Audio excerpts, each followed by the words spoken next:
हुजूर को दफन करके लौटे, तदफीन से फारग हुए, कब्र मुबारक में उतारा, हुक्म पूरा किया। कहते हैं वापस आए तो जनाब अंस से सैयदा फातिमा कहने लगी, अंस तूने भी मेरे रसूल पे मिट्टी डाली है? अंस तेरी जुर्रत हो गई थी? फरमाते हैं उस वक़्त फातिमा का पहला आंसू गिरा और फिर 6 महीने हुजूर के बाद हयात रही, मैंने उसके आंसू ही गिरते देखे। लोग सो जाते, वो हुजूर के रोज़े पे जाके बैठ जाती। कहते मैं समझाता बहलाता, लेकिन फातिमा कहती अली सब्र अपनी जगह, करम अपनी जगह, और मैं तुझे क्या बताऊं, बहन भाई पहले सारे चले गए, वालदा पहले छोड़ गई, अब हुजूर अलैहिस्सलातु सलाम ने भी पर्दा डाल लिया है, मुझे चाह और जानिब कुछ दिखाई नहीं देता। कहते हैं 6वां महीना था हुजूर के विसाल को। एक दिन मुस्कुराती हुई फातिमा घर आई रोज़े से रात को बच्चों के साथ, तो शेर खुदा कहने लगे, मैंने कहा फातिमा बड़े दिनों के बाद मुस्कुराते देखा, क्या बात है? तो कहने लगी अली आज मेरी आंख लग गई थी, मुझे हुजूर ख्वाब में मिले हैं, तो मुझे हुजूर ने कहा तू रोती क्यों है? तो मैंने कहा महबूबा मेरा दिल नहीं लगता।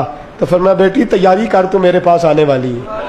हज़रत अली फरमाते हैं बस फातिमा बीमार हुई, चंद दिन गुजरे तो मुझे बुलाया और कहने लगे अली वक्त जाने का आ गया है, ये अली के घर की है इज्जत अली से सुनते, नबी के घर की है इज्जत नबी से सुनते, वो जिसने मुअज़्ज़ज़ किया घराने को, हुसैन पाल के जिसने दिया ज़माने को, जाने का वक्त आ गया है। अली पहली बात तो ये है कि हुजूर की नवासी जनाब उमामा से शादी कर लेना, वो हुजूर को बड़ी प्यारी है, और दूसरी बात यह है कि मेरे हसन हुसैन इनका ख़ास ख्याल रखना।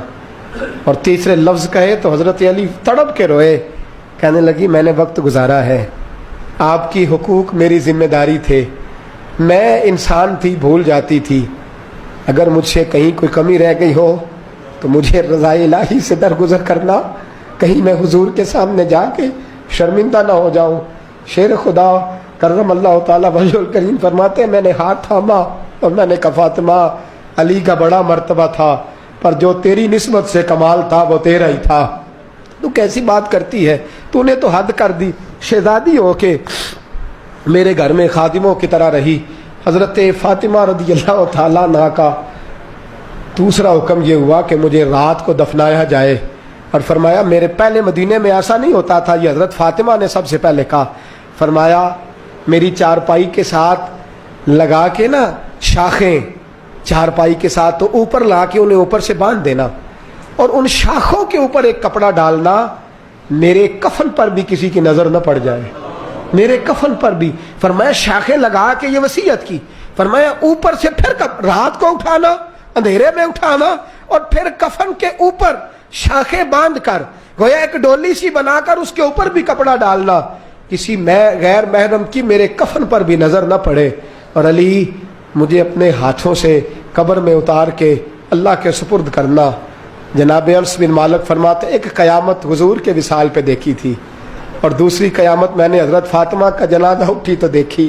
फरमाते उमर फारूक एक कोने में लग के रो रहे थे, मैं गया, मैंने कहा उमर तू दलेर आदमी है, तुझे क्या हुआ? तो कहने लगे पहले हुजूर गए थे, अब निशानी मुस्तफ़ा भी रुखसत हो गई है, हम बच्चों को भेजते थे, फातिमा की दुआएं मुस्तफ़ा की दुआएं लगती थी, देखो सैयदा भी रुखसत हो गई। मेरे नबी पाक सल्लल्लाहु अलैहि वसल्लम ने फरमाया मेरी इज्जत वाली बेटी जब क़यामत वाले दिन आएगी, क़यामत वाले दिन तो अल्लाह फरिश्तों से, नबियों से, वलियों से कहेगा गर्दनें झुका लो, आंखें बंद कर लो, मोहम्मद की बेटी फातिमा की सवारी गुजरने वाली।